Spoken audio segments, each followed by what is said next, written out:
Welcome to Mortgage on My Mind, where we take the mystery out of mortgages and make dreams of home ownership a reality. I'm Natalie Salins, a top 1% mortgage broker with 20 years of experience, based right here in sunny Los Angeles. If you've ever wondered about pre-approvals, appraisals, or what loan product is right for you, don't worry, I've got Mortgage on My Mind, so you don't have to. Each week, I'll bring you expert advice, real-life stories, and insider tips to help you navigate California's competitive real estate market with confidence. Whether you're buying your first home, refinancing, or just curious about how it all works, this podcast is for you. So let's talk mortgages, demystify the process, and make your real estate goals a reality. Ready to get started? Let's dive in. Hey, everybody. Welcome to Mortgage on My Mind. I have an incredible realtor here with us today, Rick Albert. He is known for his innovative house hacking strategies and how to really navigate high stakes deals. And so thanks for having me. What's that? Say thanks for having me. Oh, well, yes. You are so welcome. I'm so excited to chat with you and find out some good information. Well, yes. So tell me, Rick, when did you get started in the LA market?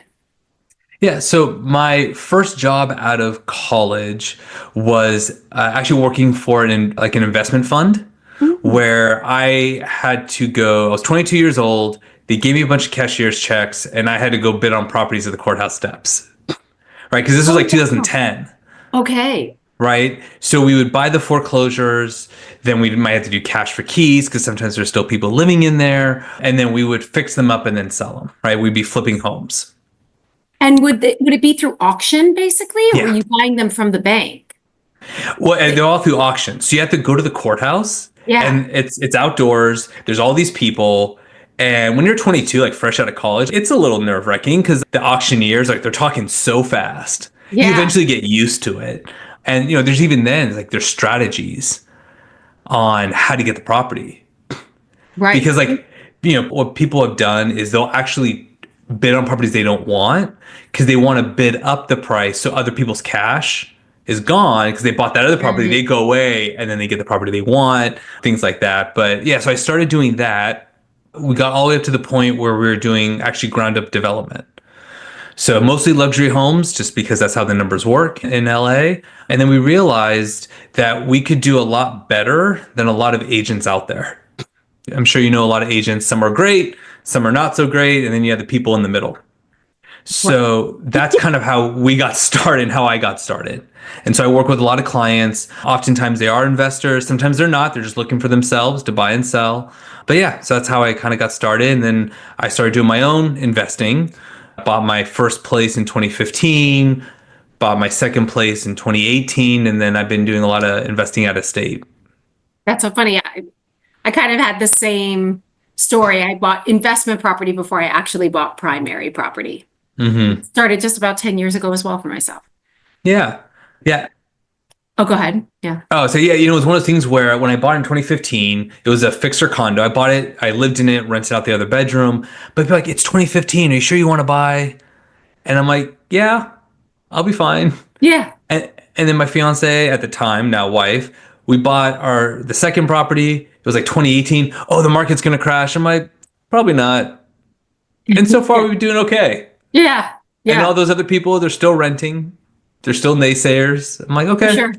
When I bought in 2015, I was like, I cannot believe I'm buying at the top of the market. Do you know what I mean? I was like, of all people, Natalie, I've been in this business so long, and yet here I am buying at the top of the market, just what I should do.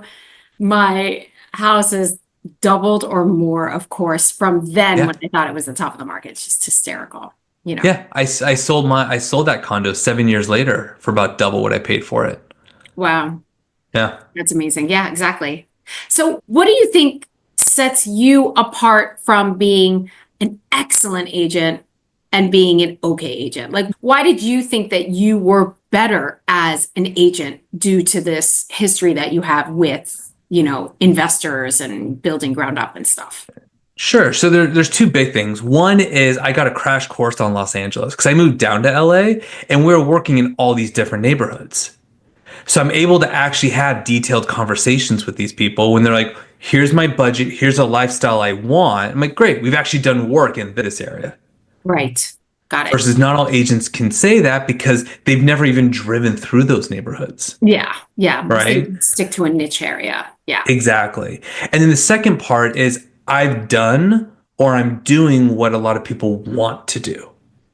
Right. So I might, like, for example, I just closed one recently for a buyer where they're like, well, we want a house hack. We want to buy a property, convert the garage to an ADU. We know you've done it.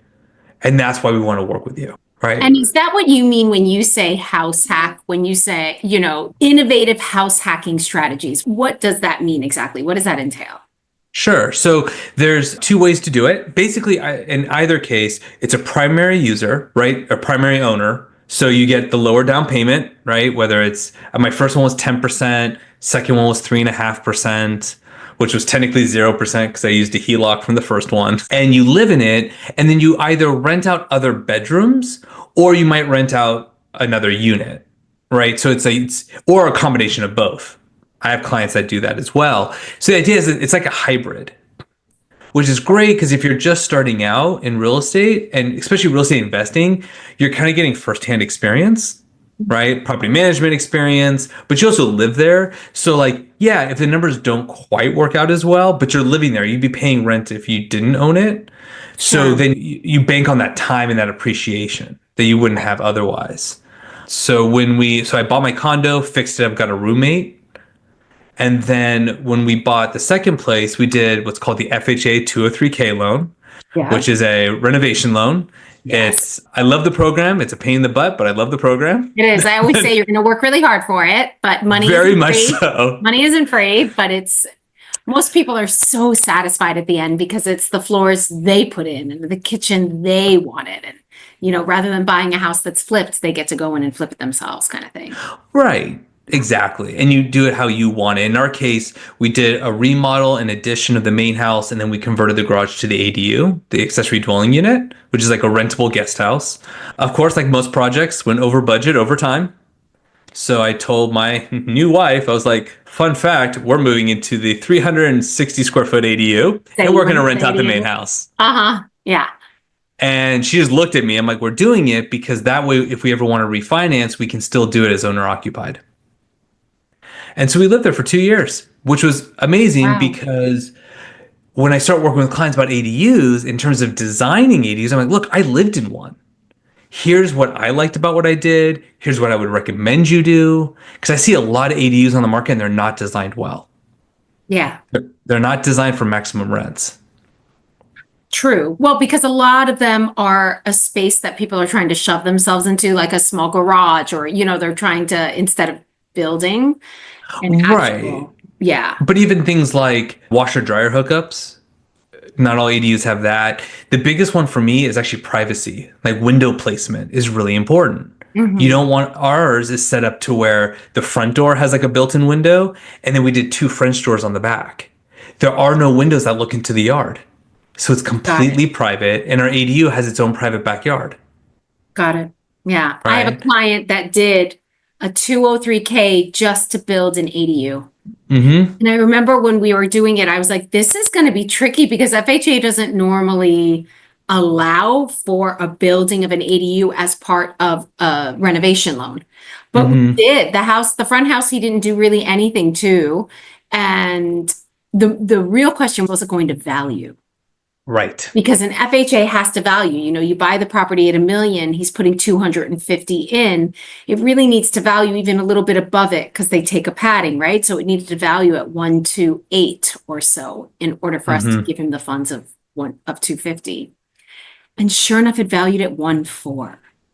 Wow. Right? So after renovation value, but it was done beforehand. Just adding that ADU, which was like 700 square feet, but adding that ADU based on comps in the area got our value up to 1.4. It's amazing. So he already was getting with equity. He was building a massive ADU for himself. Like it was such a win. It was such an exciting, transaction to close for me. Cause I was like, I do a lot of 203K, and now FA Movement, which is the company I'm with, we just added 203H Okay. into our programs, which is for fixing up homes from a fire, homes that have been damaged. And Interesting. so, which is really nice. We just put out the news this morning that we have added the addition of this program to Hmm. our products. So, but yeah, this was the first time I did a renovation solely on building an ADU, and it was a success. It was great.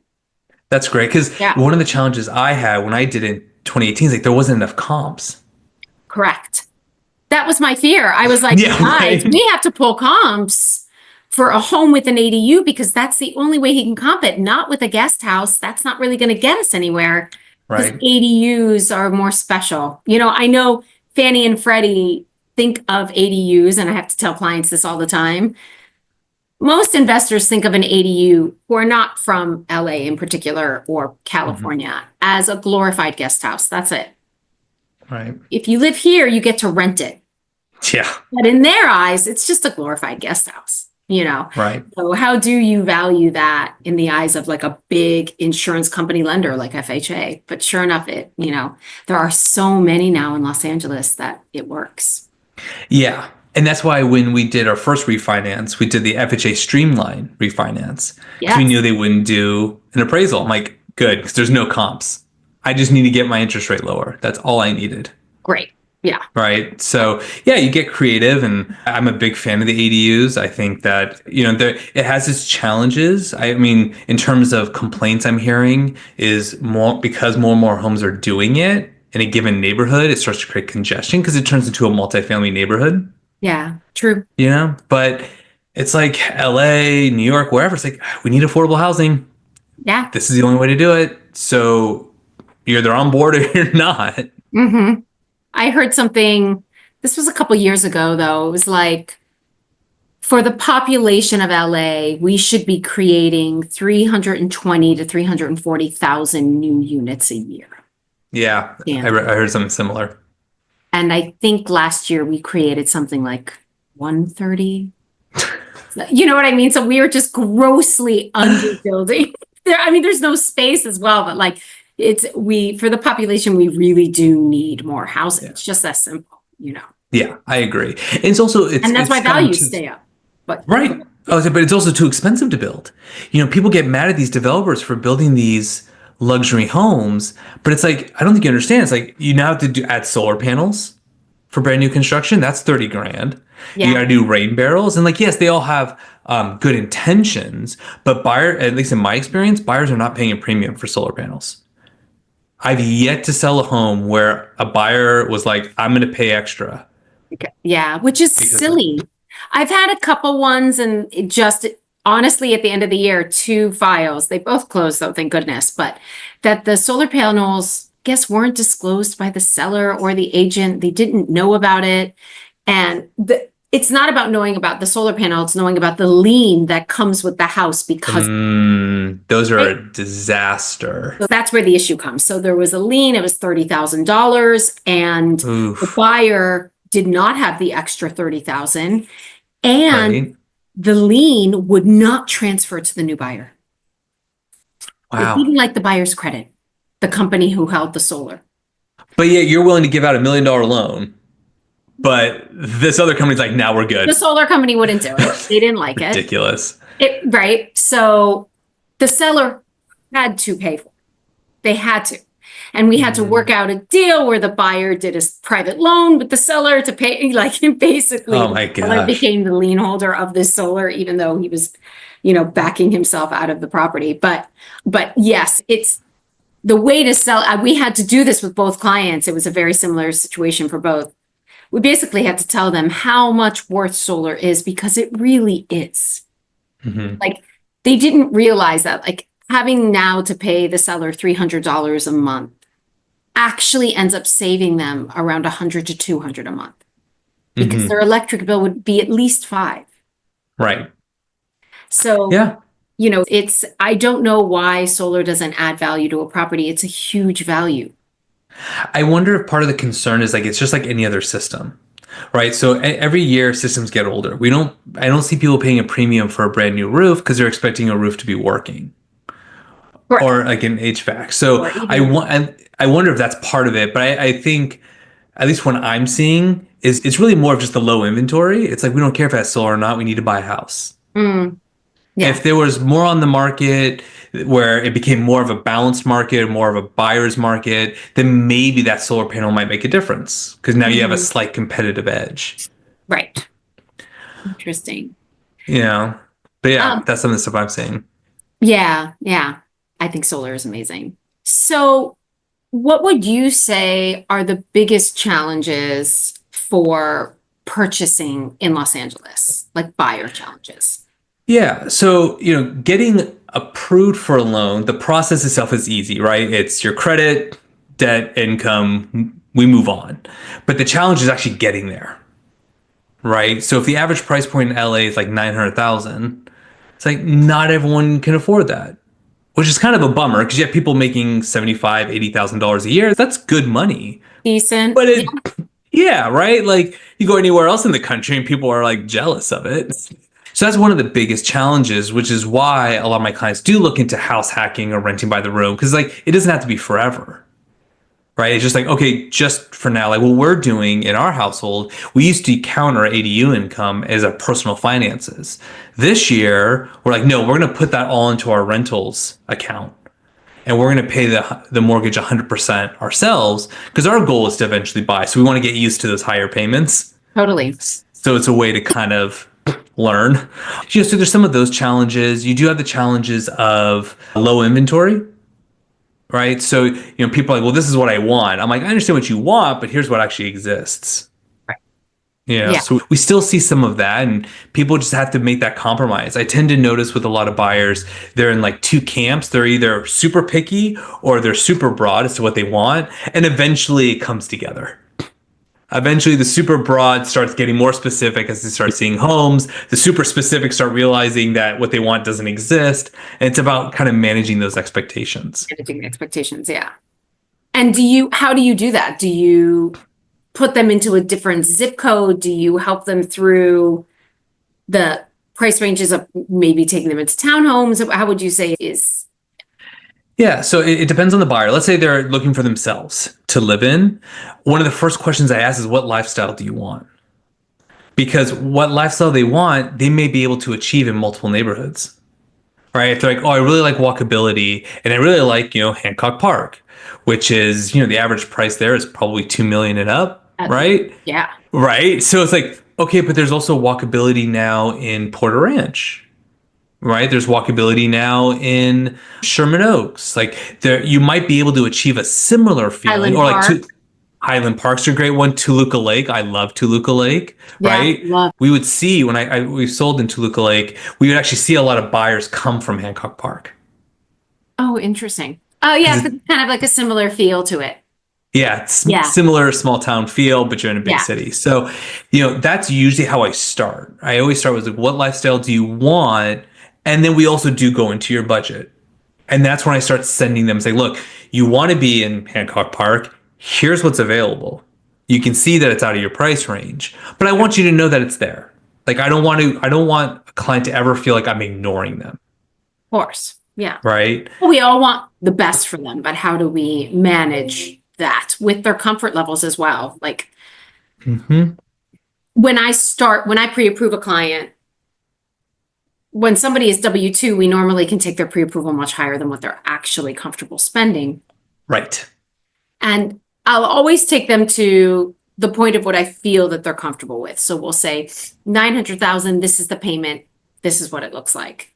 And then I'll say, let's just take it up to 1 million, just so that you can see the difference in the payment, because normally it's only like 650 a month for every 100,000, right? So every 100,000, about $650 more. What that extra 100,000 can buy you is so much more if it still is affordable for their monthly. And then I'll take them to the 1 million and I'll say, all right, this is the payment. How does that feel? And normally they're like, oh my gosh, we can spend that much less, buy that much more and spend that much less. And then I'll say, why don't we still draw the pre-approval at 900? Mm-hmm. Since you so quickly in LA pop up. Like you start looking at the 9 and it will be very fast that you're looking at 950 and then have to write 980 just to start. And then end up at $1 million or $1,020,000 to get it, right? Yeah. So I'll tell them, let's just start there, because if we start at $1 million, you're going to end up at 1.1 or 1.150. And let's look at those numbers to make sure you're comfortable with it. But it's really up to you at the starting point, because in LA, it really does push up fairly fast. Yeah. And you bring up an interesting point, because one of the things I always tell my clients is, because one of the issues in the real estate industry is there's a lot of sales and a lot of pressure. I was working with a client once, I was working with a different agent before, who would send them offers for signature, but they weren't ready to sign an offer.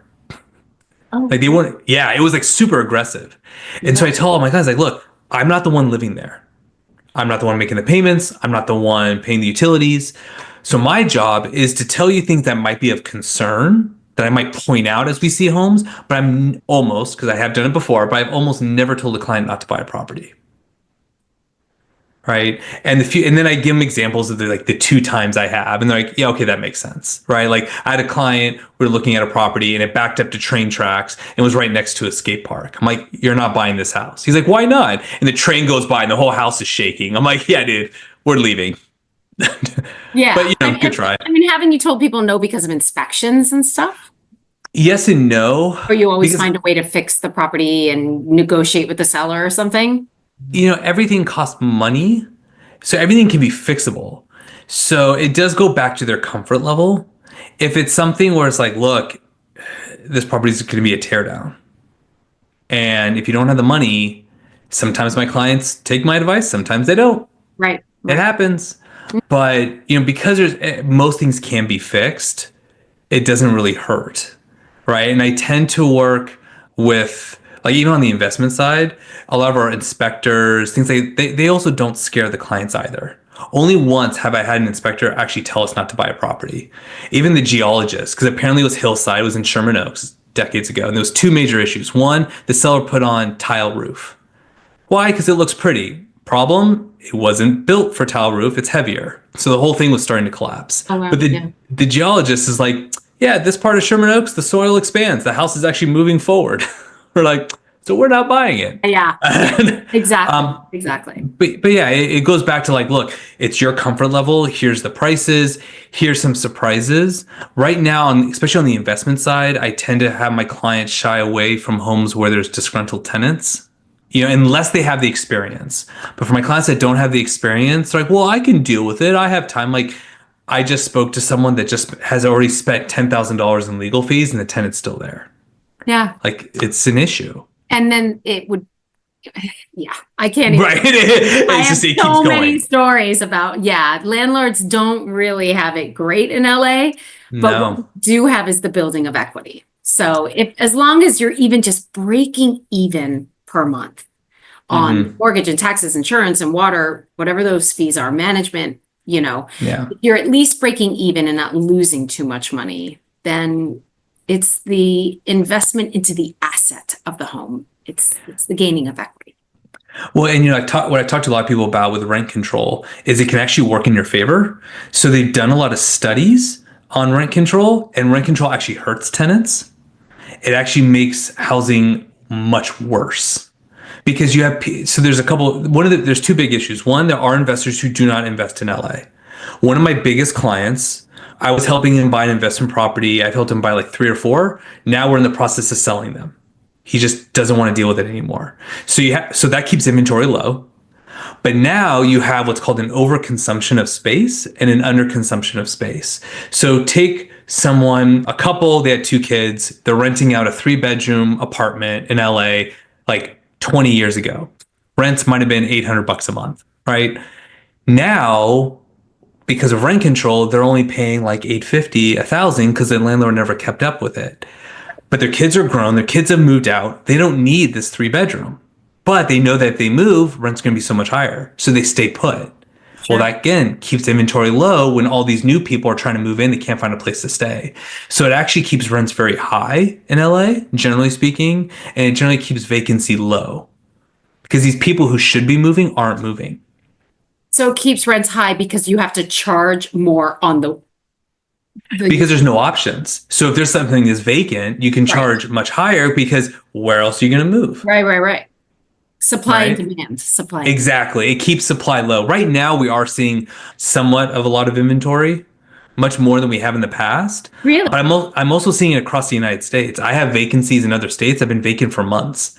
And I'm like, what happened to this being like one of the hottest markets? Yeah, that's so interesting. Yeah, Yeah. it kind of is. I think part of it is, at least in LA, because the eviction moratorium was over because of COVID. So I think that's where we saw a lot of movement. Tenants were finally getting the boot, or they did what's called cash for keys. Like they're finally moving out. So we are seeing more Things open options up. now. I wish I had Yeah. seen that. Yeah. But even then, I helped an investor client we bought a few months ago. It's a 2 unit, but he's getting the back unit fixed up and permitted. He fixed up the front unit. He got over asking. And it's on Wow. a busy Great. street in Eagle Rock, super busy street, York Boulevard. You have to take stairs to go up to the unit. I was like, are you sure you want to buy this? And he's Yeah, like, yeah. And he got over asking, no problem. that's great. Yeah. Great. I imagine now too, with more people needing to rent. Yeah. With more displacement right now. Yeah. Yeah. It's funny because you hear a lot about this, like price gouging and how it should Mm-hmm. be and stuff. And it's the supply and demand. I don't think people are trying to price gouge. The people that I know that are like, you know what, I'm going to rent out this extra unit because people need housing. It's more that like they go to rent it and they have 10 applications in the first hour. Yeah. Not them price gouging. It's just like, It gets bid up. who's going to offer me most? Yeah, exactly. Right. They don't mean to, but people are willing to spend that much is what it is. Yeah. And I'm seeing both. Like, I actually posted on my Instagram, I actually found a listing in a high fire zone where it was originally listed for like 4,200 back in like November. They couldn't get their price, so they dropped it to 3,995, like basically $4,000. Now it's up to 4,900, Oh, which is actually price gouging. You can't go past 10%. This is like 22%. wow. So unfortunately, we are still seeing some of it, but you're right. I'm having conversations with clients. I have a client, we're talking about renting out his house. And it's like, he's like, yeah, I previously rented it for $9,000, but I'm being told if I furnish it, I can get 15 to 18 grand because there's such high demand. I demand. Is that true though? Can you really go up that much just for furnish? In his case, yes, it's a 5-bedroom Calabasas. Oh, yeah. So it's like he's going to get those people coming over from Malibu, Palisades. a little bit of Palisades. So yeah, he might, and there is, a bigger demand right now for furnished. Oh, God. Yeah. I know it's rough, and it'll be really, a lot of people have asked me hey, what's going to happen? It's like, it's too soon to tell. We're going to see how much insurance truly pays out. We're going to see what percentage actually move back to the Palisades and Altadena. They may not come back. Yeah. They may not. And every day there's more news on it. Like I there agree. was, information that came out just this morning from the county that they're not going to make them, like, of course they have to abide by updated code, but they're not going to put them through the rigorous process that a normal rebuild on basically just land would have to go through. Hopefully, because there's still going to be short, That's right? what they're saying. Well, because I agree with you, and I've read the same thing. But how can they? It will. They can be short-staffed in the process. There's no way for them to do it. Yeah, I agree. they just can't. They can't get it done and get it done quick enough. It's the problem. Right. They I need agree. to start rebuilding. Yeah. What I would do if I were the city and they haven't asked for my Yes. opinion. What would you do, Rick? Yeah. Here's what I would do. Okay. Okay. I would actually have 2 lanes because in like areas like the Palisades, there are a lot of new builds. So I would have 2 lanes. I'd have, your fast track people who need to build, but I would have another lane of anyone whose home was built within the last like 5 to 10 years.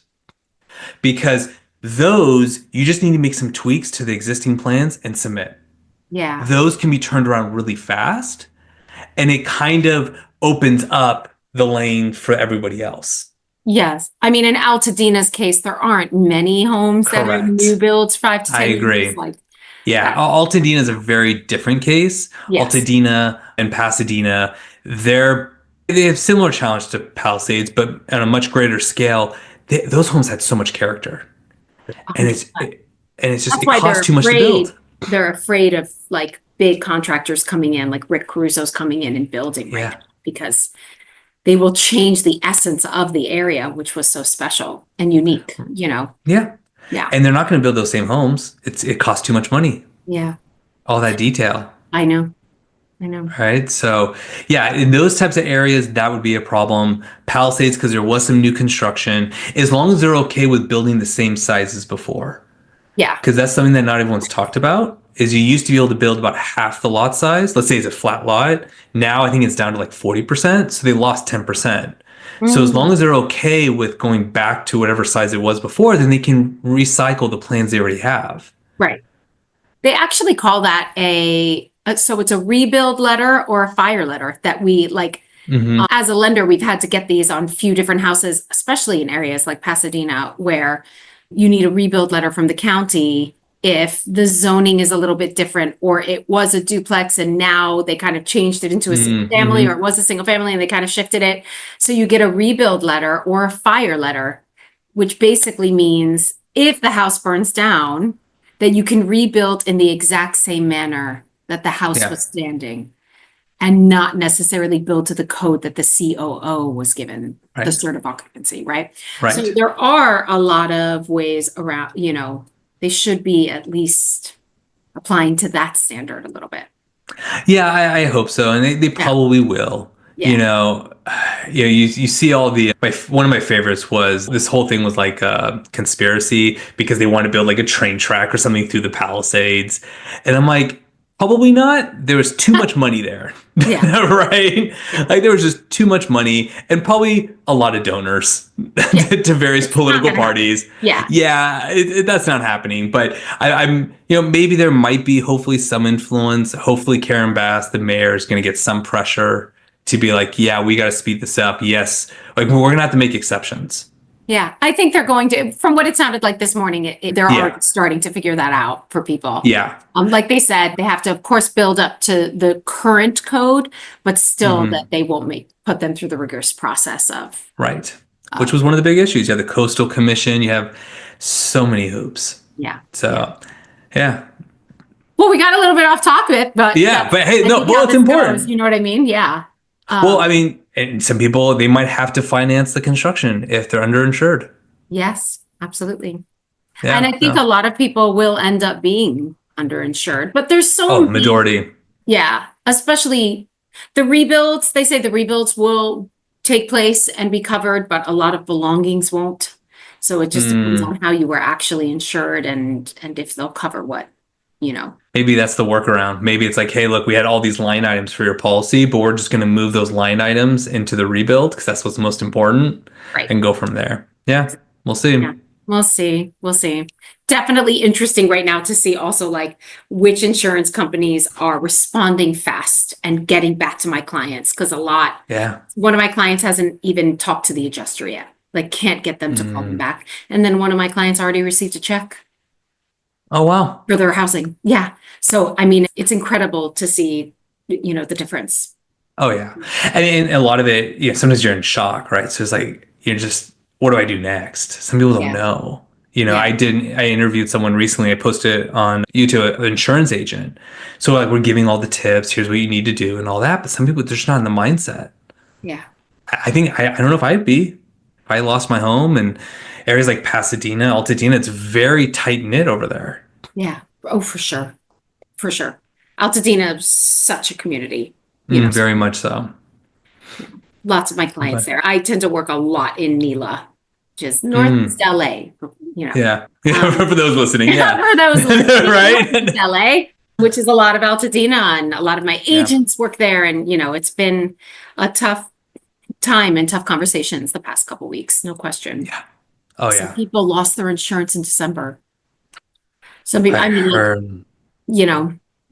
it's been a lot. It's been, and are fighting, and now we have lawyers, and movement is actually going to cover their rebuild because, as a lender, we have reinsurance. We have a special plan that covers a cancellation because we have to, right? Because we own part of this property. So we cover ourselves, but we only cover up to the loan amount because that's all we are invested on the property for. Right. But we will cover up to the loan amount for the rebuild, which in most cases will be enough. Yeah. I agree. And it's also a smart business decision Yeah, because it's like, what's the alternative? They're going to sell, but it's of like the course. land's not worth enough for the loan. No, they'll lose everything. Yeah, Yeah. So it's actually a very smart business decision. yeah, yeah. Yeah, I agree. Yes. So Anyways, well, it's been lovely chatting with you. yeah, for sure. I Or appreciate anything it. else you thought you wanted to discuss or Yeah, I guess it depends on who's listening. I think that on the home buying side, now is not necessarily the time to overstretch yourself. I will say that. It used to be, oh, this house needs some work. Well, we have about half the amount. We'll figure out the rest later. Now's not the time to have that mentality. It's like, do you actually have the money? Do you know where it's coming from? Like, be more intentional, I think, going what? forward. And why do you think that? Because there's so much volatility in like the labor market, materials. You start to learn real fast. Like I looked at a property for myself as a fixer, and I was like, okay, cool. Maybe we'll replace the windows later on. But then I had to remind myself, okay, but if I paint the outside and don't do the windows, they're gonna break the stucco, which means I'm gonna have to Yeah. repaint everything again. Like it's almost like you can't. It's harder to piecemeal things than a. So I would definitely like really focus on what you can afford, what you feel comfortable with. If you don't feel comfortable, then don't do it. Like, don't force yourself into something you shouldn't do. And then for the agents that are listening, the best advice I'd say is like, excuse my language, but like, know your shit. Like, I'm meeting more and more agents who just don't know what they're doing. And it's causing legal problems I'm seeing. It's causing annoyances on everybody else. I mean, I'm sure it's annoying for you to deal with people who don't have the experience. I mean, I work with a lot of different agents and Sure. some are incredibly seasoned and still don't advise borrowers well. And then Yeah. some are entirely unseasoned, but so hyper on top of it that they're watching every single step. So it's an interesting world where you get a little bit of both. I have a seasoned agent right now who never discuss contingencies with my buyer. So as a lender, you do because I speak to the buyer during the process almost Sure. more, right? Because we're on the phone basically Sure. on the daily talking about items and stuff. So I'm kind of used to it, to be quite honest. Used to You're numb to it. That's all it is. getting them through the process, just having the conversation. This is what it is. Yeah. This is what you got to do. This is how you negotiate. This is you just get Yeah. used to it. Yeah. Well, if an agent ever tells a buyer, I've been in the business for X number of years, that usually means run. There's no indication of the number of years you've been in business into how true. quality of an agent you are. To your point, like one of the most common questions I get after closing is, what is this tax bill? I'm like, this is the supplemental tax bill. I brought this up to you like 5 times, but I started doing videos, like short videos, and like, hey, this is what a supplemental tax bill is. This is what contingencies are. So it's just like, look, here are my videos, watch them when you can. But that way it's like, let them educate themselves. I love And of course I do as well. I have those same conversations you do, right? It's like, yeah, they need to understand the contingencies. We're fortunate. In California, the buyer has to actively release those. Other states, they're automatically released. Yeah. And it's wild. Like when I scary. bought properties, nobody told me when I was buying out of state. Cause like, But you have longer periods of time out of state as well, right? Sometimes. Do they try to get you into a 14-day close the way they do here? Sometimes, yeah. Yeah. But even for like inspections and stuff like that, but it's like, and the agents I've worked with have been stellar, and like at first I got mad they didn't tell me. But then I was like, well, but they know I'm an agent. They may not know that California works differently. Yeah. So like I'm trying to give them the benefit of the doubt. Like now I know. But like I actually had to figure out a way to cancel out of a deal. Yeah. Because I was like, but all my contingencies have technically been released. Well, we found this loophole, so we canceled and all was right with the world. But I was just like, I don't want to be forced to buy a property. Yeah. I mean, Someone's I remember annoying. the first property I bought, an investment property in Mhm. Lincoln Heights. The loan docs came to me. I'm notarizing the loan docs with the notary, and a 9A shows up. And I was like, what's a 9A? Like, what is this a 9? I didn't even know what I was like, is this a 9A? Like, what? Nobody Sounds like a had gone tax form. Nobody had gone over it with me. Nobody had told me about it. My agent didn't care. Escrow didn't care. Nobody said a thing. It just showed up for me to sign it with my loan docs. And there were multiple violations on the property.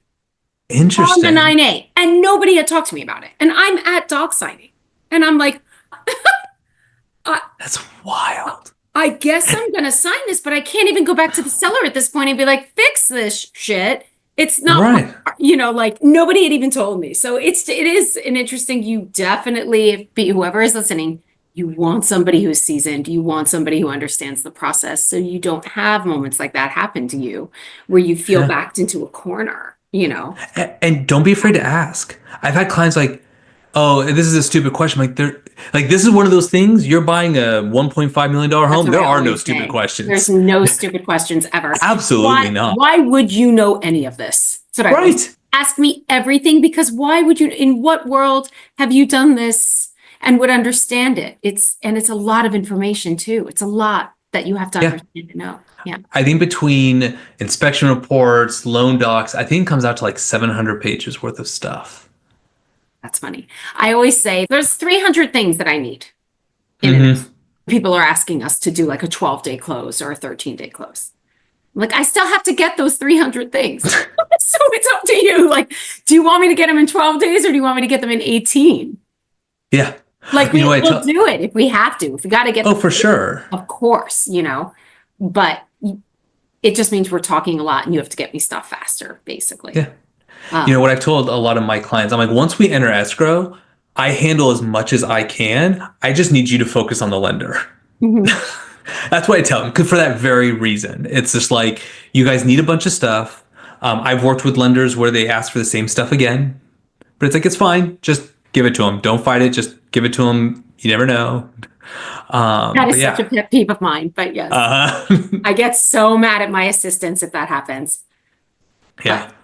It happens, but it's like, it's not a big deal. I'm a perfectionist, so yeah. Yeah, it's kind of wild. It is. It's a great process. I mean, it's such an exciting, exhilarating process to get through. And when you're done, it's incredible. Yeah. Oh, yeah. It's like a relief. Yeah, and everyone's different. I have all sorts of stories. Even the best one, then we can wrap it up, was when I bought my house. So my fiance at the time and we were one of 17 offers. Got it accepted, did all that cool stuff. I did an escalation clause, but the trick is, don't do a cap. Who cares? If you don't like the price, just move on. But the reason why the seller was selling was his wife had passed away, so he was moving out of state, all that. Cool. We enter escrow. A few days into escrow, the listing agent gets a phone call from some random lady saying, "Why are you selling my house?" She was not dead. Right? Wild. Oh my God. Wild. Yeah. And the seller had no idea, because the seller was an appraiser by trade. So it's not like he could fake someone's death. He knows the paperwork that goes involved. Like, someone's going to need a death certificate. Yeah, of course. But if you've never seen a death certificate, I don't know what he received. But a lady faked her death. But now that the property was going to be sold, she popped back in. So crazy. Yeah. Yeah. There's all different fun. I mean, I have 1,000 stories, of course, but like a funny one, a quick one is my buyers were going to the property for final looks on the property, and an appraiser and another agent walked up. And there were 2 escrows going on the same time. And they had to go with the other people. Even though we were basically done, they were going for final walkthrough. But I guess the contract was signed first with the other I've had that happen. people. And they were so slow to move and do anything that they got into escrow with us. Without properly canceling. And they did not properly cancel. And then they kept moving forward and had an appraiser go out there out of nowhere.